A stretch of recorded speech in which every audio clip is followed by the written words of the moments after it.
With my sister, my ex-husband had an affair with me. 6 years later, I recently received an email from him. I, 33F, met my ex-husband Dan, 40F, at a restaurant when I was celebrating turning 18 almost 15 years ago. He was pleasant, wise, and kind. He gave me a sense of worth and individuality. I should explain that I was raised in a dysfunctional household. My father and mother used to fight all the time.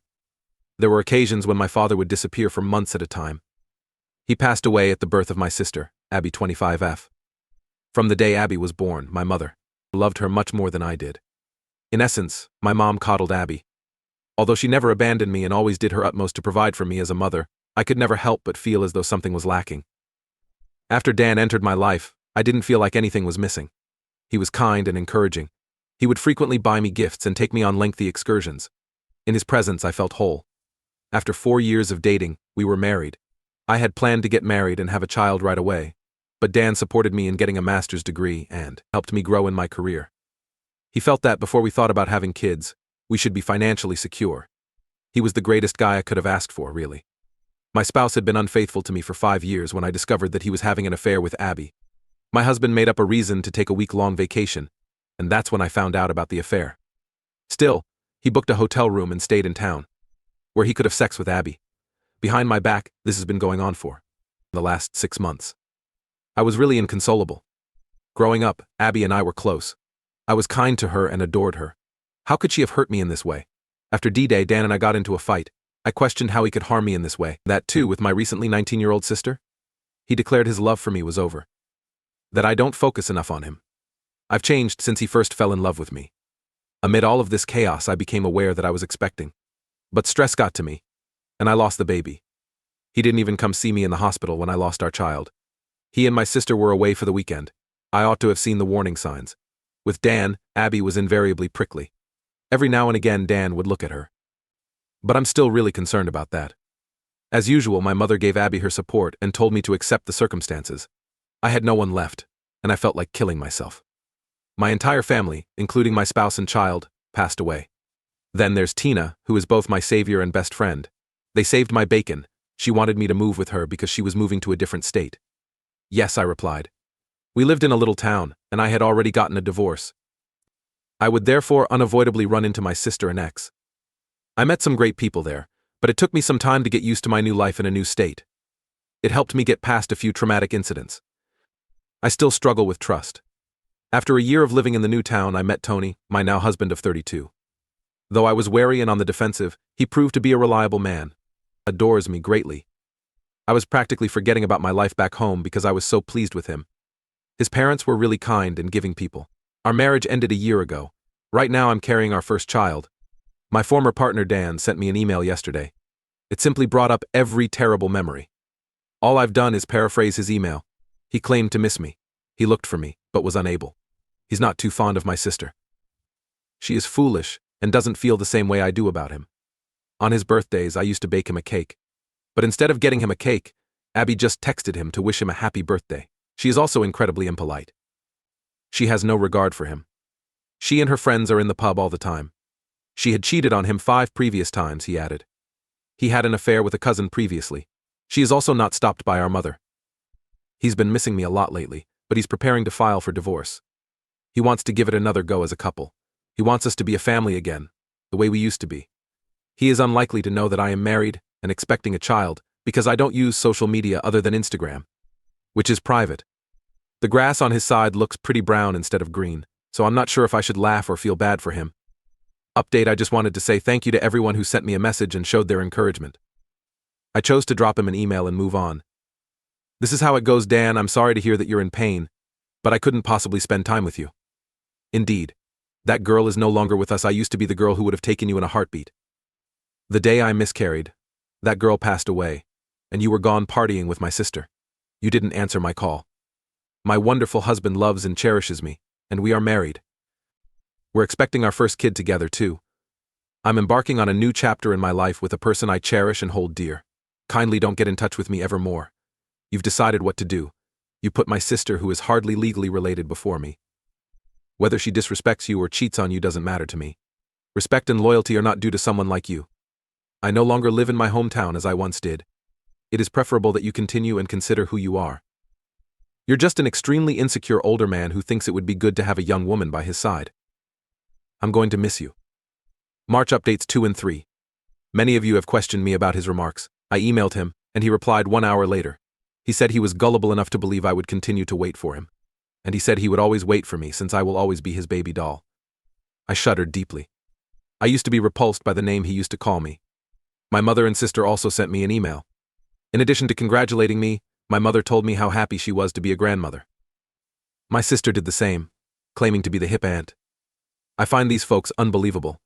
They betrayed me after forgetting how they had treated me when I needed them. I read your remarks and sobbed for a long while. And it seems like my sister and I were trained by that man. I feel so foolish. My sister was old enough to realize that having an affair with a married guy is bad, therefore I know I shouldn't be angry with her. That also applies to someone who is the spouse of your sister. I stopped all of them. It's already my 5th month of pregnancy. I don't require any more anxiety. Bless my husband, oh God. I cried, and he comforted me. Took me out for ice cream afterwards. I'm hoping this will pass. I'm now calmed down. I think I can provide you a more detailed update. We are grateful to all of the supporters. I required it. My former partner's email hit me like a goods train. I had memories of all he had done to me. I think you should have a thorough update. He emailed me with what I said in part 2 of my update within an hour of me sending him the return email. After a few hours, 2 more emails arrived from my sister and mother. My previous email address, which I barely use anymore, was sent to me. How they found out about my pregnancy is beyond me. I make an effort to keep a low profile. I still haven't said anything or posted any pictures of my growing baby belly on social media. All I had to do was follow my friends on Instagram, but that concerned me. I started crying right there. Fortunately, Tony, my spouse, was there. He took hold of me and settled me into the sofa. He is well aware of who I am. Nothing was ever hidden from him. I had a slight fear that my sister and mother might discover me. I was hundreds of kilometers distant from them, he informed me. We are in the exact opposite region of the nation, after all. To cheer me up, he took me out for ice cream. Lowell, it took 2 ice cream cones to calm me down. I informed him about my fears and that I might want to have my sister and mother come see my daughter. He promised to alert his uncle, a police officer, to keep an eye out for them. He will fight for it, even if they come and push themselves on you. He plans to discuss this matter with his lawyer acquaintance, and told me not to worry about my former partner. He is no longer able to harm me. My spouse even made a joke about switching countries if needed. Lastly, a commenter on my post advised me to let the nursery know about my mother and sister in case they tried to kidnap my child. We will not be enrolling her in the childcare. Even though I work today, I chose to quit so I could take care of my child and concentrate on my recuperation after giving birth. I do have a sizable sum of savings in my personal bank, and I made this choice on my own. After our little princess gets a bit older, I'll go back to work. My in-laws are wonderful. Phil and my MIMIL reside close by. Both of these lovely women offered to assist me with my child. Don't worry, I have a good support system outside of my in-laws. I feel like Tina and Jenny, her spouse, adopted me. They are really kind individuals who have always helped me. I have no idea what the future holds, but at least I have amazing people in my life. Something I didn't have when I was a child. I'll immediately give you a call and value my spouse's pampering me. I'll update you if something significant occurs and my mother, sister, and ex are all blocked. Since then, there have been no updates. Story number 2, I was sleeping when I felt my husband's nephew's touch on me. The whole family will fall apart if I tell anyone God's son and my husband's nephew is 17. My spouse was offered a job abroad that would last for 1 month. We live in a house, and my husband's sister, my sister-in-law, suggested I stay in their guest room, as I didn't feel comfortable living alone. My husband's family is amazing. I was adopted by a large, loving family that welcomed me with open arms and hearts, even though I come from a broken home, and have no relatives to love me, especially not his 47-year-old elder sister. My spouse and I are 31 and 32 years old, respectively. My visit with my sister-in-law was enjoyable. Apart from missing my spouse, with whom I spoke a couple of times a day, everything was going great. Being a night owl, I remained up late yesterday watching House of the Dragon in its entirety in the living room. I think I may have slept off on the couch. My nephew's hand was under my shirt when I woke up later. I tried to push him away, but he pushed me back into the couch by putting his palm on my mouth. He told me to stop moving and repeatedly hit my heart. I picked up a glass of cola off the coffee table and gave him a hard blow to the face. I'm sure my sister-in-law heard him groan in agony and came downstairs. She began pushing him away and beating him. She followed him after asking him to go to the guest house, probably to see how his bleeding head injuries were doing. I had cut my hand on the glass and peed myself, so she came back and got me to go to the toilet. Later on, she stayed in my room and offered me sleeping pills. Today at midday, I woke up. Everybody was gone except for my sister-in-law. The warmth had completely left. She expressed her disappointment in me to me. Although she invited me into her house, I exploited her son. I told her that she was aware of the reality. She observed everything, she insisted, and that she didn't see anything and that nobody would trust me, even if my goal was to deliberately destroy this family. She stopped me because she was worried about what her family would say. I wanted to go. I'm not saying anything. But I started crying and begged her to let me go. I don't know what to do now that I'm home. My hubby will be devastated by this. His family is his world. They are his life's work and source of pride. What if I upset his family and damage their reputation, and he hated me for it? Even worse, what if I don't convince him? 3 weeks from now, he'll be home. By then, the black eye will probably be gone. Correct. I apologize for misjudging his age. He's 16 months old, yet he's only 15. My maths performance was horrible. Second edit, I appreciate your reply. I apologize for not being able to respond to every query you had. Happily, I had already had a conversation with my husband, as is his usual practice prior to going to bed. However, I sobbed and told him everything. He noticed my face when we had a FaceTime. He never likes me to be alone at home, so he told me to pack my bags and wait for his friend to come get me. I've been married for a little over a year, and my spouse is from this city, where we currently reside, over several months. Here, I don't know many people. In any case, he told me to stay with his friend and his friend's relatives. They are decent people. Tomorrow he's flying home. Once again, thank you, and I'm sorry I couldn't get back to everyone. Hi everyone, let me give you an update. This account is temporary in nature. I've written here previously and gotten a lot of support. I owe it all to the online community that I told my spouse and took the proper measures. If it had been up to me, my ideas and my SIL, I would have attempted to move on and kept things private. But since I don't want to read every single awful and abusive DM I got after my initial post, I won't be answering any of them. I'd be happy to answer any comments here, but after this update, I'll also be closing this account. To begin, let me respond to a few inquiries. With reference to my most recent update, I have a query.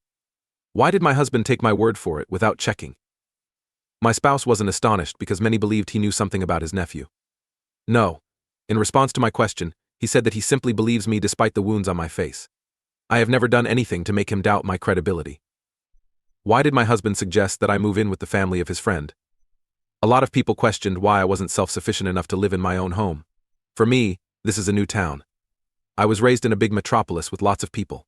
It was a big adjustment for me to live alone in a big house and move to a smaller town. My spouse suggested that I move in with his sister so that I could get to know my new family because I didn't feel right. But I went back home after what had transpired. My spouse was genuinely surprised by his nephew's actions and didn't know what to anticipate from either of them going forward. He did not want me to be alone because he was frightened they would hurt me. He insisted that neither of us tell his folks where I was. He was just scared. I'm sorry too for misjudging his age.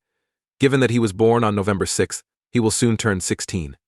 I did the calculations wrong and gave him a 17 instead. The following afternoon after my post, my spouse arrived home late. Never have I felt more content than I did when I saw him. He told his sister he was heading over the phone. He looked like he had been crying when he got home. When I inquired if I wanted to press charges, he stated it was okay as long as I wanted to. She attempted to place the blame on me when he was at his sister's, but he pleaded with her to quit if she genuinely loved her son. Why wasn't she more worried about him? He questioned her. He even beat a family member who was sleeping in an attempt to subdue them. He also wanted to know why she'd given me the sleeping pills. Why I took these is a mystery to me. I did just that. Regretfully, ever since I was a young child, I have always submitted to those I believed to be in charge of me. She told him I was freaking out and she was not sure how to make me stop. In any case, she maintained her belief that I had cheated on her son and denied that he had ever done anything like this. After speaking with his nephew as well, my husband was disappointed to learn that he remained unmoved and unapologetic. He didn't even offer an apology. He clarified that I hit him and that he was attempting to wake me up since the couch was uncomfortable. We produced a report. Not much more that I can do. Though I doubt it will go anywhere, I still wanted it to be public. He got a call from my husband's brother yelling at him. The slander campaign has already begun. My partner gave an explanation of my perspective, and who they will choose to trust is unknown to me. My partner has 6 siblings. It remains to be seen how this turns out. Since his nephew is still a youngster, my husband wants to avoid hurting him. He feels that he needs help, but not the kind that his parents are giving him, which makes him feel enabled. He also said what a lot of you are thinking. It's likely that this boy will repeat the action, and I'm not the first. He cares a great deal for him, so it hurts. However, he must advise people on what he can do to safeguard their families. Over the past 2 days, my husband has been quiet and aloof. I didn't know how to handle it. I was just so damned guilty. I wasn't sure whether I could tell him I was sorry and beg your pardon for breaking his bond with his beloved sister and her family. He appeared shocked when I eventually worked up the courage to do it. He sobbed. He told me it was actually him who was sorry. He believed he was giving me the big family I had always dreamed of. He held me and I knew nothing about my family. I sobbed in his embrace. We're not sure what will occur next. We plan to return to the larger city. With my new work, I'm not sure what to do. After a few months, I must give up. Since I'm a preschool teacher, it should be simple for me to get a new job or go back to my previous one. Once again, thank you. I don't think I'll be posting anything else. All I want is to get better and move on.